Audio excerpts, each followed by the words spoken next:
turn that shit upside down and mute. Oh, all right. Start again. Take two. Hey guys, welcome back to the Granted Business Podcast. Ed and I have a special edition this week. We're down in Sydney, been here for the last couple of days, meeting some clients, meeting some new people, and hopefully getting some new people lined up to come on the show. Do you want to give a little bit of a recap of what we've been doing? Yeah, well, we're down here for a conference and attending the conference. We won't dive too much into it because it really specialises in the area. Yeah. But what we really kind of found was we met a lot of new people that, we found interesting. We thought, hey, look, we should get to know them a bit and probably interview them on our show. Not only that, we kind of started analysing people. Yeah. And there was some interesting dynamics with certain people, and they showed certain traits that Grant and I came back and were like, oh, that was a bit odd. Like, there's an odd interaction that we didn't really expect. So that's probably what we're going to really dive into today with these people. Some of them are very reputable, very good, and then you got the complete other end of the spectrum. Yeah, the small and guys it's probably starting out. worth diving into a bit of team composition. Yeah, okay. Yeah. Yeah, because I guess the conference world is it's a weird little ecosystem. Every time you come to a conference, I feel like it's its own little world. And you see how each different business is made up, like you're saying, of a team composition. You've got the sales team, and I would say the sales team and the technicians are probably, if we were to dumb it down, they're the two sides. And when you're walking around the stalls, you've got the sales team, which is the people that drag them in, get the interest, and then the technician is the one that backs it up on the back end to give, I guess, some substance is probably the best way to put it. And when people are presenting, you've got those people where, and usually I'd say it's the owner of the business, where they might be the technician and not the greatest salesman, but because they want to be involved and talk about their passion, they're the one that wants to present, even though it's not their strong suit. And I guess sometimes it can come across as inorganic if they try and force it too hard, but I think it can do better for them if they just kind of rock what they've got. No, because I think that's where, conferences where they have tech conferences, finance conferences, property conferences, everyone plays in that area. Yeah. When you have founders I find this especially in tech companies. In tech companies, the founders are usually so passionate about it, they feel they can best deliver the message. Yeah. It's, oh, look, this is how I started it, and they probably started in their garage like plenty multi-million tech businesses, and they developed all the back-end processes and go, this is the next thing. Yeah. And I guess even the technical founders, let's say the founders that are, on that more technical side, they've got enough social acumen, if that's even a thing, but to just kind of go, hey, I know how this can be adopted, and hence that's where the passion's fueled from. So I can see where they really want to get in and get out there and go, hey, this is what I founded, this is how you use it, this is, it's going to be the next big thing. Yeah. No, 100% agree. And I think there's a colleague of ours who, he's not the most natural presenter, he's doing a lot of work to get better at it, and he is getting better. But I think the smartest thing he's done is partnered with a gentleman that is a very good people person. Yeah. And very good at, he's not salesy at all, but he's a salesman, he's very good in that world, and them together work very, very well. Yeah. And I think that's probably the biggest outtake. A lot of people, where they're growing a company or where they're looking at partnering with people, how they're going to move forward, or where they want to get investors in, whatever it may be, sales, etc. I think it's partnering with the right people. Understand your qualities, understand your negatives, and partner with the right people to progress that forward. Because I think that's, what is it? You go quick by yourself, go far together, something along those lines. Butchered it. But, yeah, okay. But, cut that out. Yeah, that's gone. So you guys didn't see that. But it's basically working in a team gets you to a further end goal. But that's like when you come from a sports background. Yeah. You've got different people of different traits that play different positions. Role. Yeah. 100%. And you go, look, if your offense player sat in defense, he would be wasted. Yeah. They don't think the same, and their approach to things are very different. Yeah. And I think that assimilates completely across the business. I think that's where the people that look at business in that way are the ones that, you see the team grow, you see the company grow, you see everyone progress well. And then there's ones that, I guess they get to a tipping point and they can't progress forward, they can't break through a barrier. And I would say that's probably really the reason why. One, because they can't let go. Two, because they can't understand what they're good at and what they aren't good at. Yeah. But I think this is one end that we're talking about too, because it'd be, and I want to touch on this because I think we spoke about this before, is you've got all the technicians that have the foundation, they're strong, and all they need to work on is the marketing and sales. Yeah. To do that, it's very easy but difficult. With it, it comes with a different set of challenges, right? You want people to come in to help you share the same passion you have that you founded on your tech, your, knowledge, and then you want them to help you push that out to the public because you can't do it or present it well. Yeah. Then you've got the other end of the spectrum where you've got very strong salespeople that have come up, but what do their foundations look like? Yeah. And that's where, we were saying there's a little bit of it'll be all great if everyone works together and, but everyone goes well. You end up with more competing businesses, competing technology, and there's just a huge approach to things. Not saying one is the winning formula that the other's not, because I think we've all seen both different ways be successful. Yeah. But at the same time, they're probably one in a million, right? Yeah, exactly. You only see the one that's hit the headlines, big shot, and then all the failures nobody sees. I was going to say, and we were talking about it last night, like even from, particularly, I'll say the app world's very big in this world, when it's not necessarily the best technical app, which is the one that grabs market share, it's the one that has the best marketing. And then they'll catch the technical up on the back end. Yeah. Whether it's the right way or the wrong way, they're the one with the market share at the end of the day. And there's always that second player that I was either first to market or I've got the best technical back end, but they didn't value the marketing side. So that's great, you've got the best technical back end, but you've got no market share. So it's very hard. You see people, I'd say the technicians find it very hard to historically see the value proposition in the marketing side. And the marketing side goes, well, I'm more important than the technical side because without me, you don't get anyone. So sometimes when they do fight, that's when you see the problem. But like you're saying, if everyone understood each other's value, that's where you see the companies that press forward.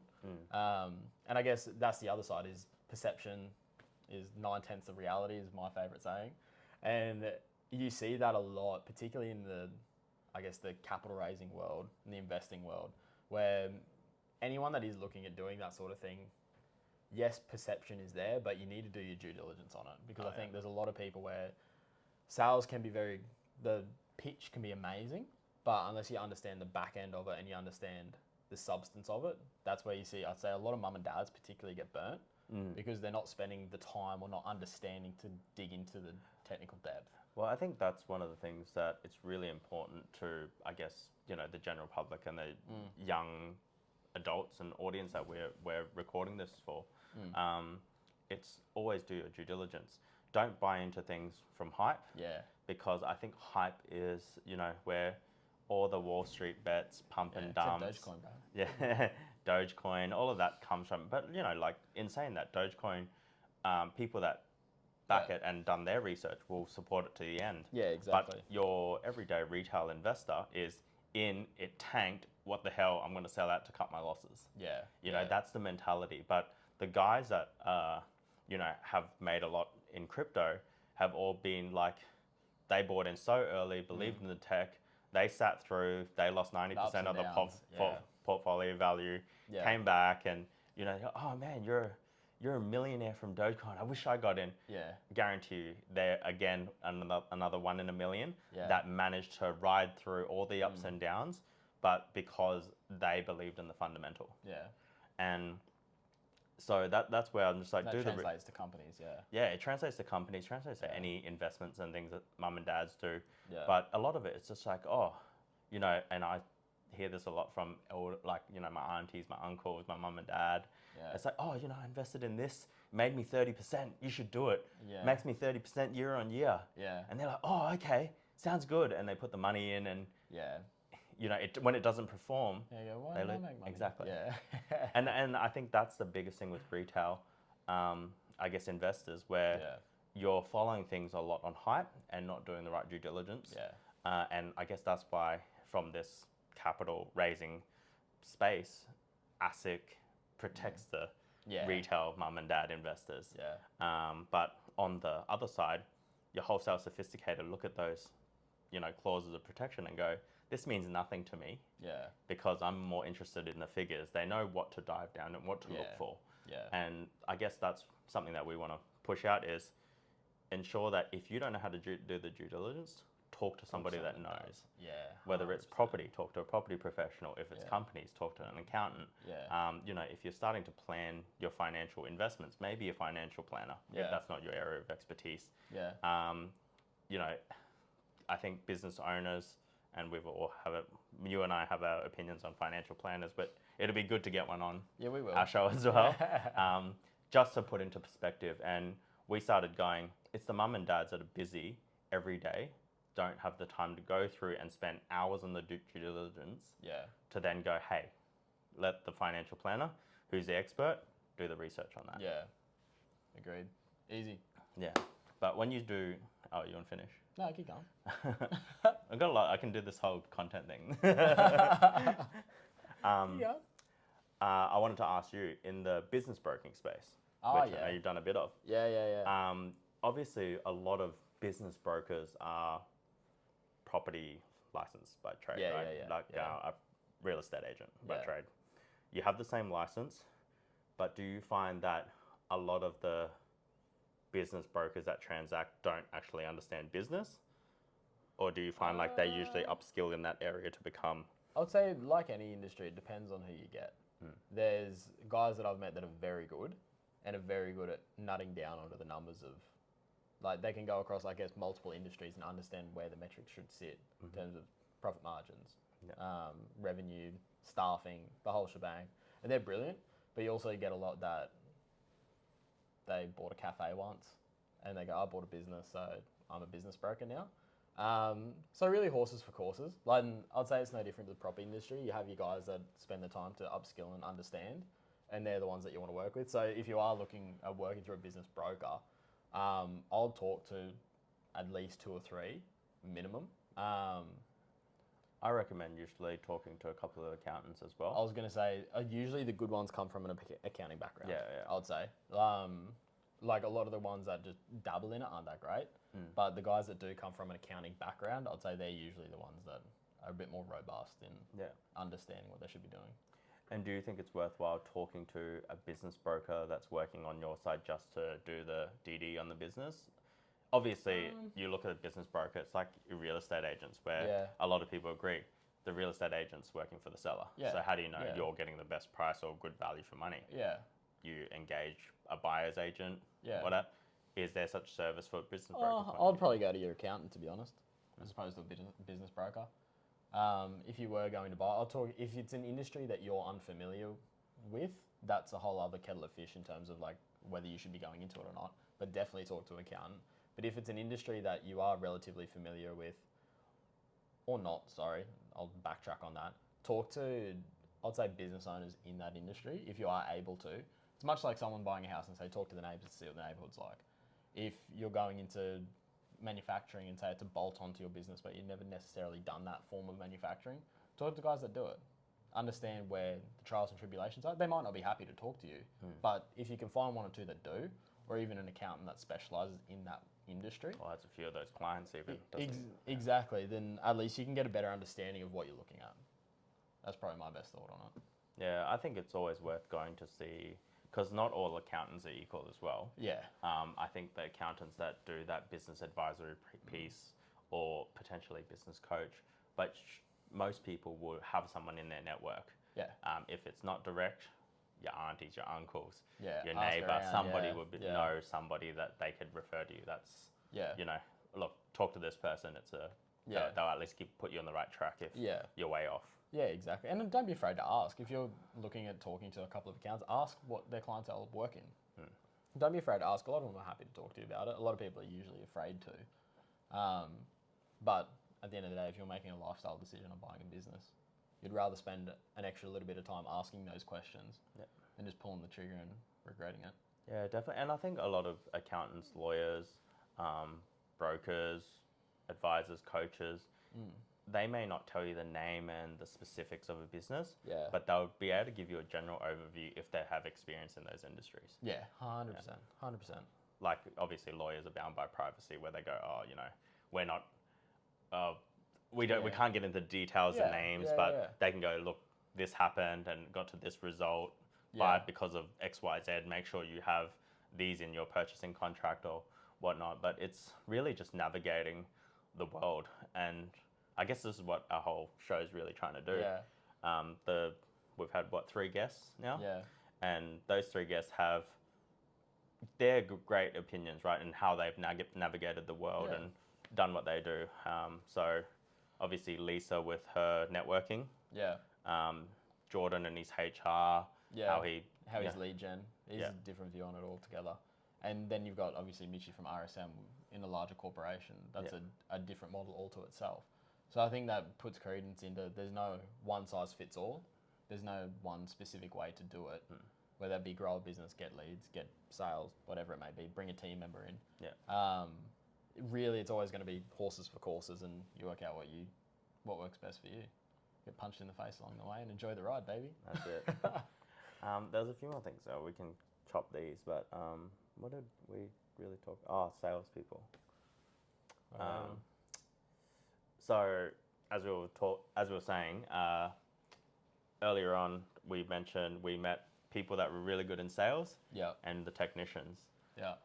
We met a national sales manager that was, in our opinion, not suited to be a sales manager. We don't know his background, but for us, he gave us the whole pitch, and he didn't even ask. So knowing Grant was a property agent and his tech was related to property, he started giving you the whole spiel. But did you notice that he's looking at you? He didn't want to talk to me. After that, it was interesting. He did the whole pitch to you.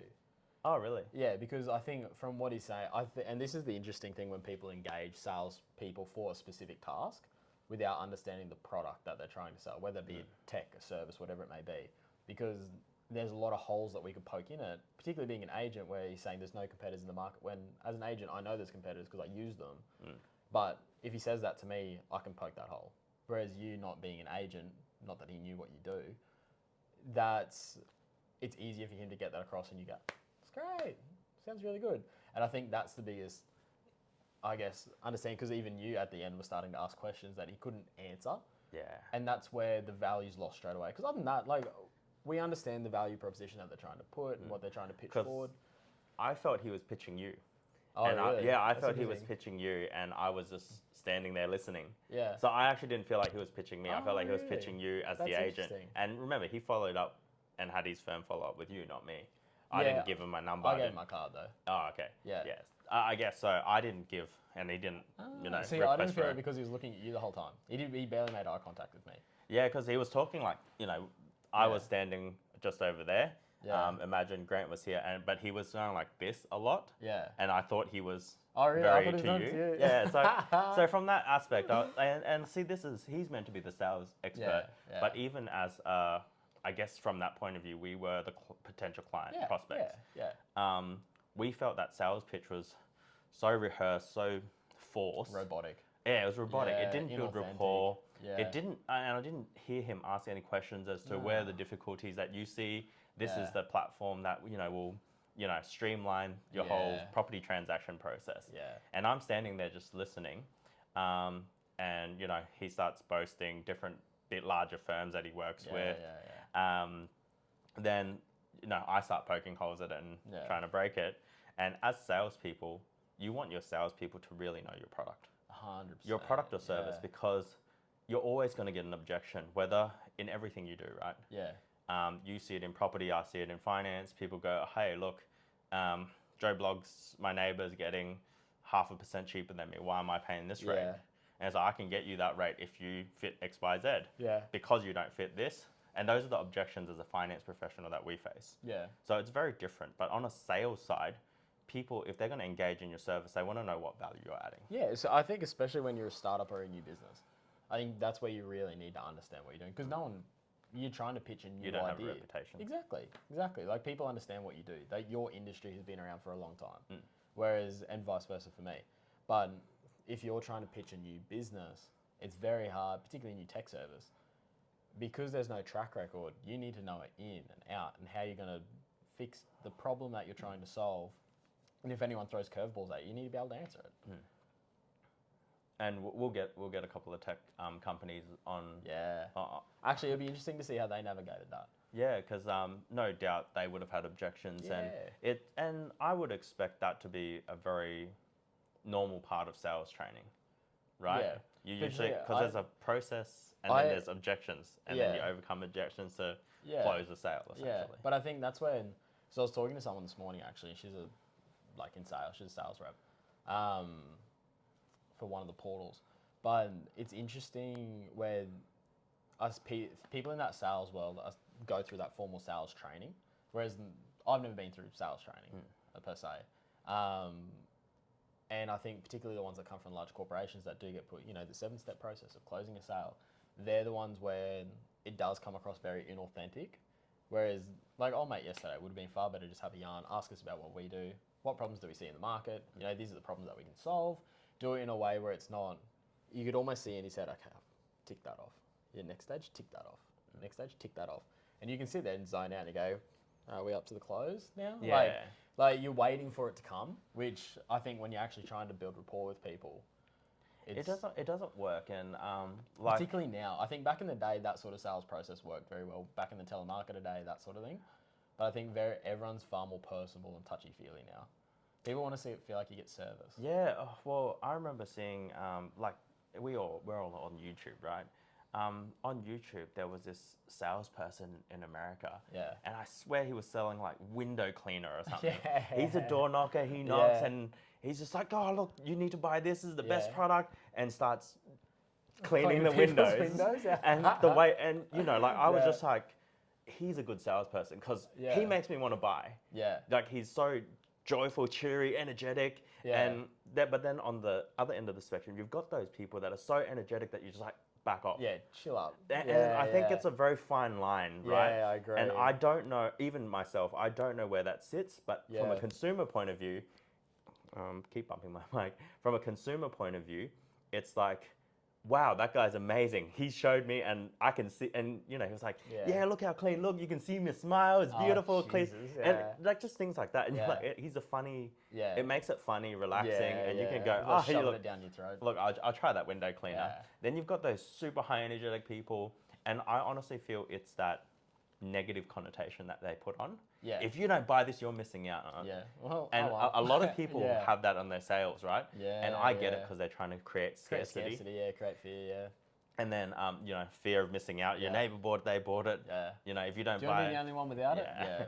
And that can go two ways, right? I think that's but if that person, and this salesman on YouTube was like doing it, and I think he ended up cleaning one panel of window. Yeah. It's like, I can just imagine he would be the type, if you don't buy it, have a good day, enjoy your clean window. Yeah. If you change your mind, give me a call. Yeah. And those high energy people they're the really good salespeople to me. I think it depends on the market you're trying to go into as well. Like, because something like that where you're door to door, mum and dad, people go, that's nice, that's good. But I think it's interesting, particularly in Australia, because everyone goes, righto. All good. Like, if you create a fear of missing out, I'd say, particularly in Australia, particularly in Queensland, I'd say the market is very much, oh, I'll miss out then, mate. Like that's the feedback. I'd say, because I don't think people respond well, whereas the American market responds very well to that. Which is why you see a lot of those salesmen. That's how they push. Yeah. And it responds well, it gets some sales. Don't get me wrong, there's probably an element of it in Australia that does do well, but I would say, generally speaking, you don't get as positive an outcome as what you'd expect from like traditional sales training. Maybe that's a new thing, maybe it's an old thing, I don't really know. But at the end of the day, which leads back to the stuff that we touched on in the beginning, is he's backing the product. If the salesperson doesn't back the product and believe in the product, it's impossible for him to who else is going to?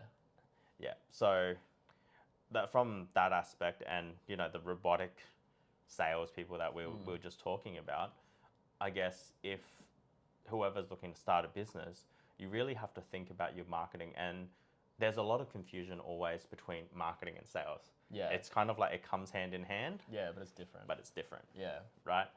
Marketing, in my definition, is that brand awareness, people... Brand recognition. It builds trust. And marketing could be what you and I do.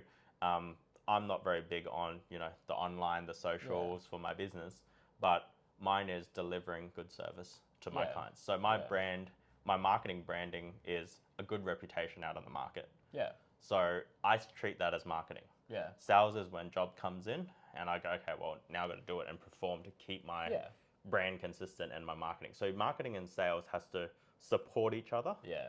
And this will go through different services like tech. Yeah. Right? And all these new tech startups, their marketing isn't, they don't have a strong brand recognition. Yeah. Yeah. So from the marketing standpoint, it's very, I would say, starting behind the eight ball. Yeah. Which is fair. Like if you're talking, I don't know, McDonald's wanted to start a new tech company, it's going to get that brand recognition 100% and needs straight away. Yeah. And that is from McDonald's, however many years. Has it been over a century? I don't know. I don't think so, nah. Anyway, continue. But yeah, so yeah, things like that where I think it's, you've got your marketing, you've got your sales, and then you want it in sync, but then at the same time, as we were talking, that foundation. Yeah. You almost need three things for any business take off. Then all the weaker departments, you can patch when you become successful if you're starting on that sales heavy side. Yeah. You'll find a lot of good tech companies, many that we wouldn't have heard about. When they had super strong tech, they were bought out. Yeah, exactly. And implemented in the back end of one of the larger platforms we use. Yeah. And that's it. And that depends on your end goal. Because a lot of people do that. They build it for the point of being bought out. Yeah. Which, fair play. Save your money. But if you want to be a standalone, that's where that different value comes in. Agreed. Yeah. Cool. What else did you want to cover? I think that's everything. Sales marketing. We'll cut this bit. Yeah, we'll cut this bit, but that's why I just let it roll. There was a few.